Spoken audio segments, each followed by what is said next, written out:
The night the Ozarks learned to hum, the fog rolled off Bull Shoals Lake like a living thing. It was a thick, soupy mist that clung to the hillsides and swallowed the moonlight whole.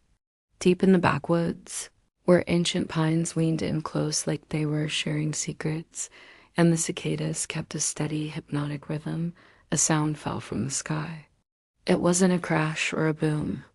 It was clean, impossible, almost mathematical.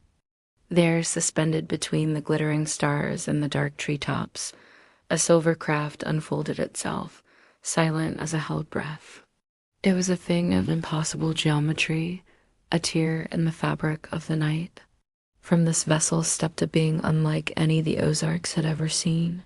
He called himself Zero Antarctica, a virtuoso from a world beyond our own. His skin shimmered like frostbitten vinyl records, and his long, slender fingers seemed to bend gravity the way a blues guitarist bends a string. His instrument wasn't a guitar, a fiddle, or a synth, but something far older, far more profound. It was a resonance engine, a device that translated pure thought directly into melody. Zero had heard whispers across the galaxy that on this little blue planet, people still believed music was only sound. He was here to show them it was so much more. At that very moment, in a busted-down shack near the lake shore, a rusted, forgotten radio crackled to life. Dust motes danced in the pale moonlight slanting through the broken window as a voice, warped and echoing, slithered from the speaker. You're tuned to Booby Uello, broadcasting live from the other side of the veil. The Bull Shoals boogeyman was back on the air. He was a local legend, a DJ, who'd met his end tangled in antenna wire decades ago. But death, it turned out, hadn't dulled his impeccable taste in music. Now, he was a phantom of the airwaves, spinning ghost frequencies and phantom beats that leaked out of forgotten AM bands. His voice sounded like it had to travel through 6 feet of dirt just to reach you. Every knob he turned, every switch he flipped, seemed to open a thin place between our world and the next. And tonight, he felt something new in the static. Something powerful. Something distinctly off-world. Down a long, winding gravel road, a figure emerged from the fog. He was a man with a beat-up acoustic guitar slung over his shoulder, his boots caked in the red clay of the Ozarks, his beard wild, and his eyes sharp and knowing. The locals called him the hillbilly guitar dude, but that name didn't do him justice. He was a true troubadour, a modern-day bard, a collector of stories and a singer of things that didn't want to be remembered. For miles, he'd been following the ghost radio's voice, each chord it played tugging at his ribs like a physical force, pulling him toward an unknown destination. The three of them converged in a clearing by the lake, the fog swirling around their ankles. The air was electric, thick with anticipation. Zero Antarctica, the alien virtuoso, struck the first note. It was a sound like starlight hitting still water, a pure, crystalline tone that resonated deep in the soul. It hung in the air, shimmering and perfect. From his ethereal shack, the boogeyman heard it. He layered it with a bass line made of whispers and old moonshine regrets, a low, mournful thrum broadcast straight from the spirit world. It was a rhythm born of heartache and history, a beat that felt as old as the hills themselves. The sound wasn't just heard, it was felt, a vibration that rattled the bones of anyone or anything listening.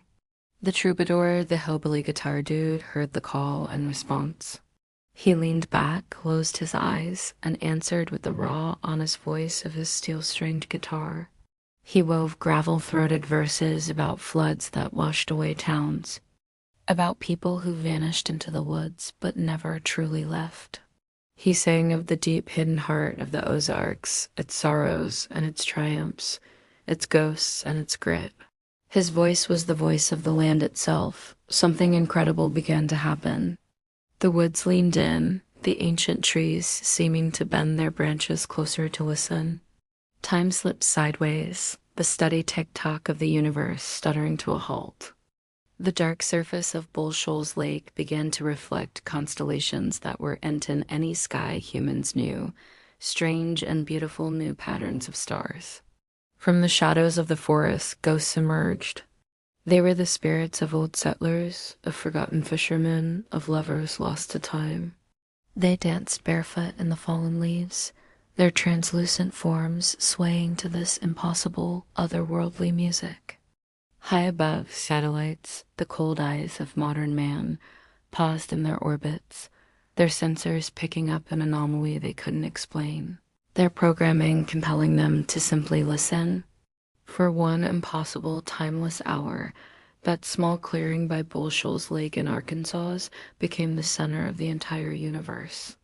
A cosmic jam session between an alien, a ghost, and a man, creating a song that bridged the gap between stars, spirits, and soil. It was a melody of unity, a testament to the universal language of music. It was proof that a good tune could connect anyone from anywhere at any time. And then, as perfectly as it began, the song ended. The final note, a chord of cosmic harmony, hung in the air and slowly faded into the hum of the cicadas. Zero Antarctica gave a slight, knowing nod, a gesture of profound respect. He turned and folded back into his silver craft, which then folded itself back into the night sky, vanishing between the stars as silently as it had arrived. In the old shack, the radio hissed into silence. The boogeyman's broadcast was over. The phantom frequencies went quiet, leaving only the whisper of the wind through the pines. And the troubadour, the hillbilly guitar dude, slung his guitar back over his shoulder. He didn't say a word. He just turned and walked on, his boots crunching on the gravel, carrying the story, the melody, the entire experience in his bones, ready to be turned into a new song for a new town. The Ozarks returned to their quiet slumber. The fog began to thin. The world went back to normal, but something had changed forever. And even now, they say that sometimes, late at night, when the fog rolls in thick off the lake and the moon is just a sliver in the sky, if you have an old AM radio and you tune the dial just right, past the static and the late-night preachers, you can still hear it, a broadcast from nowhere, a song meant for everything. Thanks so much for joining me on this journey into the strange and wonderful heart of the Ozarks. If you love stories like this that mix folklore, sci-fi, and a little bit of magic, be sure to hit that subscribe button and ring the bell so you don't miss our next adventure. Until next time, keep listening to the static. You never know what you might hear